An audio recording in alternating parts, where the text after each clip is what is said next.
es que lo haga el presidente de la República, que además es el jefe supremo de las Fuerzas Armadas y la Policía Nacional. Desde ese momento ya está ordenando levantarse en armas, porque la decisión la toma él como jefe supremo.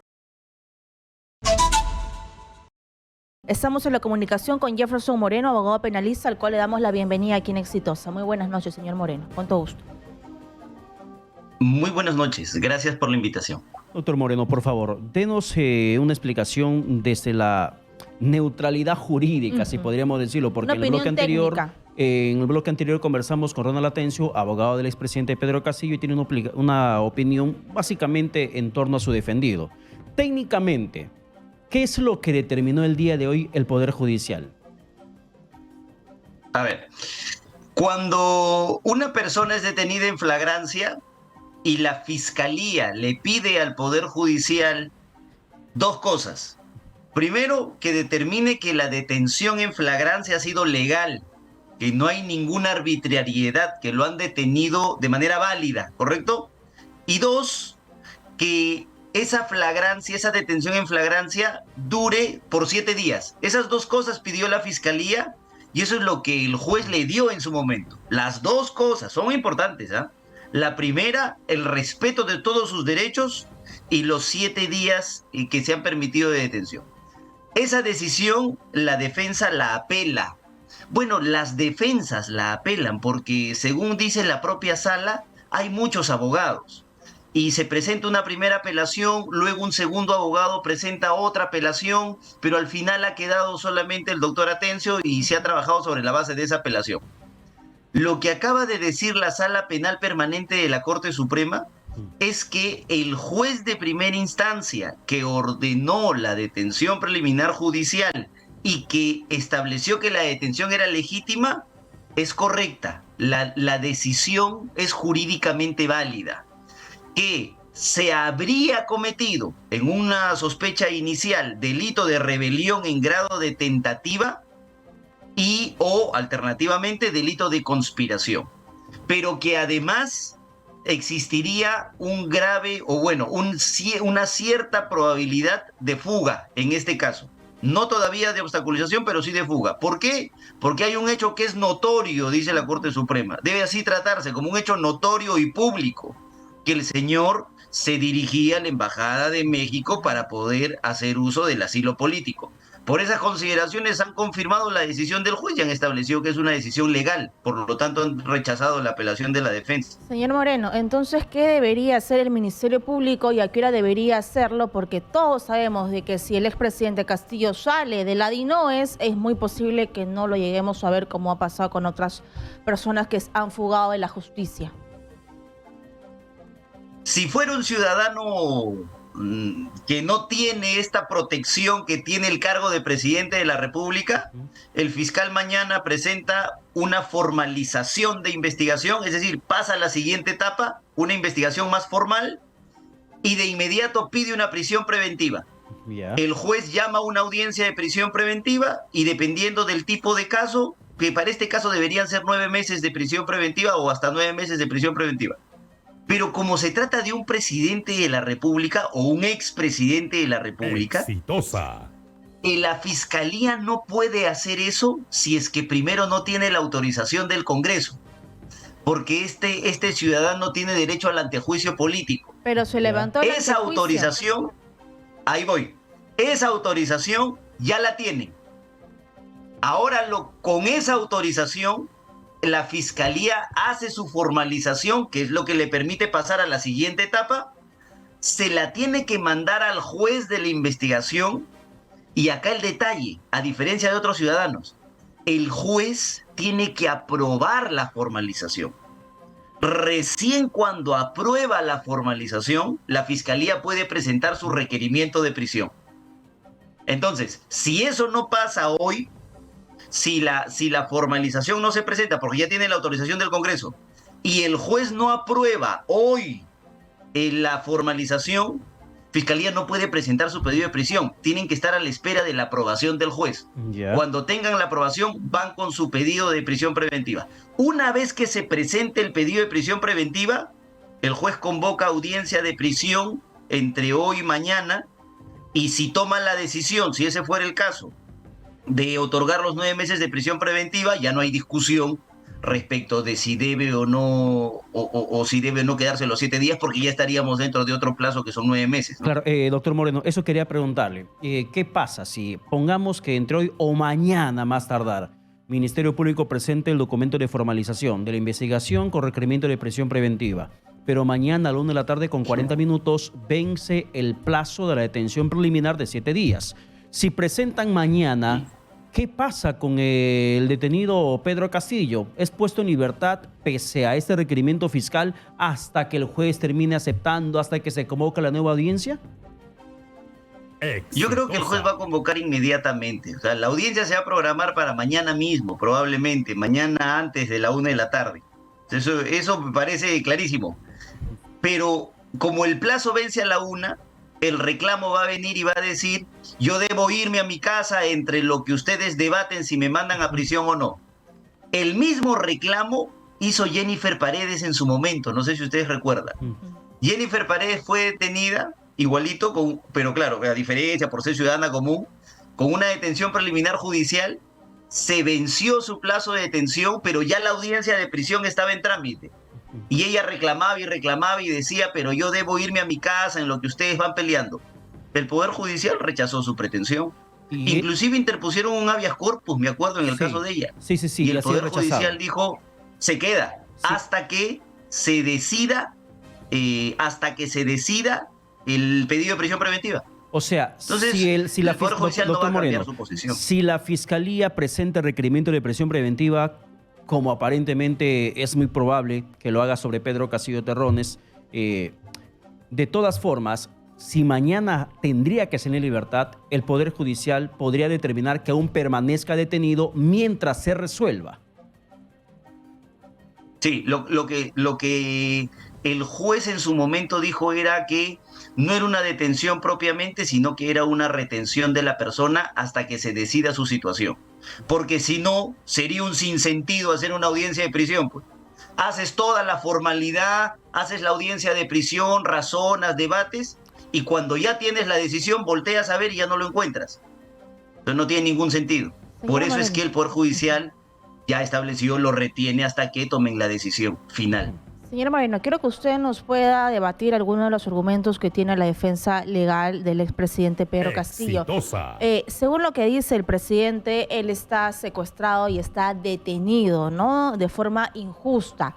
Según lo que dice la defensa, no hay un acta donde diga, bueno, voy a perpetrar un golpe de Estado. Tampoco hay rebelión porque no hay ni un solo tanque, no hubo ni un solo tanque afuera, ni se ejerció la fuerza. Tampoco conspiración, porque parece que fue un hecho fortuito, se les ocurrió en ese momento como salida a una supuesta vacancia. ¿Cuál es su opinión? Ya, a ver, vamos por partes. Obviamente no está secuestrado, pues está detenido, con una orden judicial legítima y que acaba de ser confirmada por la Sala Penal de la Corte Suprema. No estás secuestrado, estás detenido. Y en un Estado democrático como el que han pretendido cambiar, las decisiones del Poder Judicial se respetan. Esa es la primera parte. La segunda parte de lo que te acabo de escuchar es: no existe un acta donde se haya establecido pues que vamos a cambiar las reglas, el orden constitucional, vamos a decretar la disolución del Congreso. Eso no lo tenemos. ¿Sabes por qué parece ser ese un ejemplo? Porque el único antecedente que tenemos es el del caso del presidente Fujimori. Más allá del caso de Antauro Humala, un caso muy parecido es el del caso del presidente Fujimori. Y en el caso del presidente Fujimori, la discusión era quiénes habían participado de una reunión y habían firmado un acta. O sea, tan avesados eran que habían firmado un acta donde consignaban pues qué rol iba a cumplir cada uno de ellos después del golpe de Estado. Esa no es una exigencia del tipo penal, es algo que ha pasado antes, en otro caso. Pero el delito de rebelión, como cualquier delito, no te pide que los autores se sienten y digan: bien, señores, vamos a levantar un acta, por favor designemos un secretario de los actos delincuenciales que vamos a cometer. Eso es imposible, pues no pasa en ningún caso. ni en la conspiración, ni en la rebelión, sino que, como ha pasado en el caso del presidente Fujimori, intentan sacar este tema de analogía. Pero Segundo ahora, punto. siga, doctor. Sí, perdón. Y el tercero y final, que era, no nos hemos levantado en armas, porque el de rebelión exige que te levantes en armas. Una cosa es que salga mi prima, pues que es arquitecta, a decir que disuelve el Congreso, y otra cosa es que lo haga el presidente de la República, que además es el jefe supremo de las Fuerzas Armadas y la Policía Nacional. Desde ese momento ya está ordenando levantarse en armas, porque la decisión la toma él como jefe supremo. A eso súmenle un dato, que termina el discurso y lo llama al comandante general de la policía y le dice, señor, va ahorita y me cierra el Congreso y detiene a la fiscal de la Nación. ¿Cómo iba a cerrar el Congreso? ¿Con peluches o lo iba a hacer armado? Obviamente lo va a hacer armado. Ella dice que como no se perpetró, entonces no hay ningún delito. Como no me hicieron caso, no se consumó delito, así que Castillo debe regresar a la presidencia, según lo que dice la defensa. Ahí viene, es que la respuesta es demasiado fácil, por eso es que el argumento por ahí no va. Este delito de rebelión tiene una característica, se llama delito de resultado cortado, así se llama. ¿Qué implica? Que tú no puedes esperar a que el sujeto cumpla su finalidad, porque si cumple su finalidad y varía el orden constitucional, ni siquiera lo vas a poder procesar. Se va a convertir en un tirano y obviamente él va a tomar todas las decisiones en el país. Por eso es que el procesamiento y la comisión del delito se realiza antes que se produzca el resultado. Es absolutamente irrelevante si finalmente salió o no el tanque. Solo se exige ese momento. Entonces, eso es lo que está diciendo la Corte Suprema. Como es de resultado cortado, como no podemos esperar el resultado, entonces no hay problema, nos quedamos con el intento, con la tentativa. Y si quieres, nos quedamos con antes, con la planeación, que sería la conspiración a la rebelión. Entonces, por ahí no va. ¿Qué podría pasar mañana si termina siendo finalmente ya puesto en libertad Pedro Castillo? ¿No tendría ningún impedimento de asilarse en cualquier embajada que le está ofreciendo albergarlo? Como el caso, por ejemplo, de México o hasta de Colombia. Bolivia. O Bolivia. Argentina. O Argentina. Si se generase esa situación, lo ha dicho la Corte Suprema en términos así bien sencillos y en dos líneas, el hecho de que el presidente se haya querido fugar, que se haya querido ir a la Embajada de México, es un hecho público y notorio.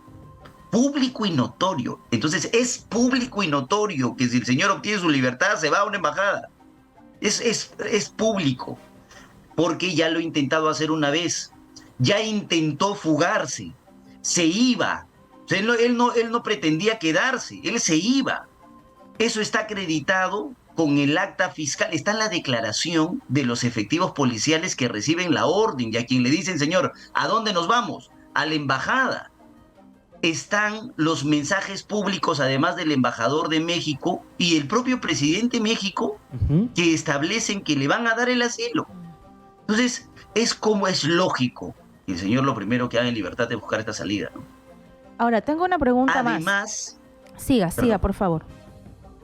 Con el dato adicional de que al señor ya se le viene la avalancha de los procesos que no podían establecerse en un inicio. Recordarán ustedes la discusión del 117, que por ser presidente, solo los delitos tal. Ahora sí se puede. Entonces se le viene la avalancha de crimen organizado y todos los actos de corrupción. Por eso es que frente a esa situación la única salida que parece quedarle al señor, y eso pensó, es irse, ¿no? Así es. La defensa legal, y yo sigo un poco debatiendo los argumentos que tienen para explicarle a la población ese calificativo que le dan como preso político. ¿Cuál es su opinión? Y también el mensaje que da hoy día cuando le toca defenderse en esta audiencia que realiza el Poder Judicial. Para algunos es un asusamiento clarísimo, otros hablan de que tiene un teléfono cuando no debería tenerlo porque está preso y que hace coordinaciones o que sus solos mensajes por Twitter asusan a las movilizaciones y refuerza el mensaje de que él está secuestrado y que Dina Boluarte es una usurpadora porque así él la ha calificado.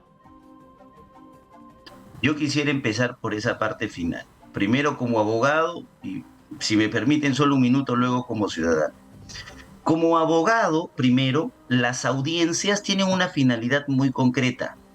Y la audiencia del día de hoy era para decidir la detención en flagrancia, ¿sí? No es para enviar mensajes a cierto sector de la población que intenta apoyar a alguien que pretendía convertirse en dictador. Las participaciones en las audiencias tienen que ser pertinentes respecto de lo que estás discutiendo. Y lo que estaban discutiendo era su detención porque el señor habría cometido delito de rebelión. Tanto es así que el juez, el señor presidente en la sala permanente, lo corta y le dice: señor, concéntrese por favor, que aquí hemos venido a hablar solamente de la detención, esas cosas no corresponden a este ámbito. Y respecto de ser o no un detenido político, ser un preso político, felizmente y gracias a la decisión de determinadas personas, todavía vivimos en un estado democrático. Y en los estados democráticos, las discusiones se dan respecto de privaciones de libertad en los tribunales. No se dan con un micrófono en la puerta del penal, no se dan con un panfleto, no se da quemando llantas respecto de las libertades. Las discusiones respecto de las libertades se dan en el ámbito que corresponde, que es el Poder Judicial.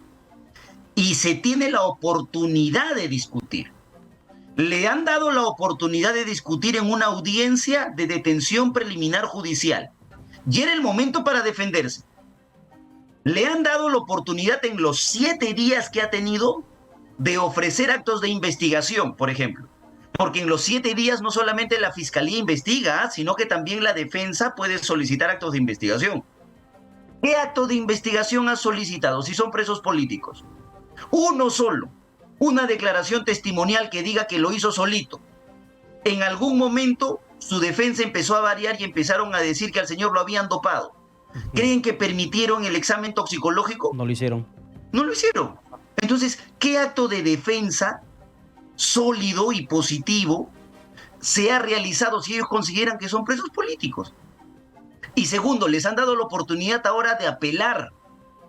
Y ahora les han dado la oportunidad de discutir en una audiencia pública de apelación con argumentos que son puramente jurídicos. Entonces, ¿cómo puede ser un preso político si te dan la oportunidad de debatir y discutir cuestiones jurídicas? Aquí lo que ha pasado es que estamos frente a una persona que quiso tomar el poder a la fuerza, que ha disuelto el Congreso, que a través de ese discurso se ha levantado en armas o ha intentado levantarse en armas por ser el jefe supremo de las Fuerzas Armadas, y como no le ha resultado, lo primero que hizo fue intentar fugarse del país. Entonces, ahora, claro, ahora hay un cambio radical en su versión porque piensa que hay personas que lo apoyan. Ya si esa última parte me la permiten como ciudadano. Entonces, esa variación en la personalidad de la cobardía de fugar a querer mantenerse y a llamar usurpador a una persona que simplemente ha seguido con el proceso constitucional, porque constitucionalmente, si vacas a un presidente, queda el vicepresidente. Entonces, esa variación me parece que es porque considera que tiene un apoyo, ¿no? Bien. Doctor Moreno, muchas gracias por la comunicación alcanzada. Entonces, tendría que presentar requerimiento de prisión preventiva previa formalización de la investigación. El Ministerio Público entre hoy o hasta el día de mañana. Y probablemente el Poder Judicial aún lo retenga, Pedro Castillo, mientras se debata si es que lo mandan a prisión el tiempo que requiere de forma preventiva el Ministerio Público. De acuerdo, ese es el proceso. Muchas gracias. Jefferson Moreno, abogado penalista, por la explicación y sobre todo el punto de vista técnico que nos ha brindado.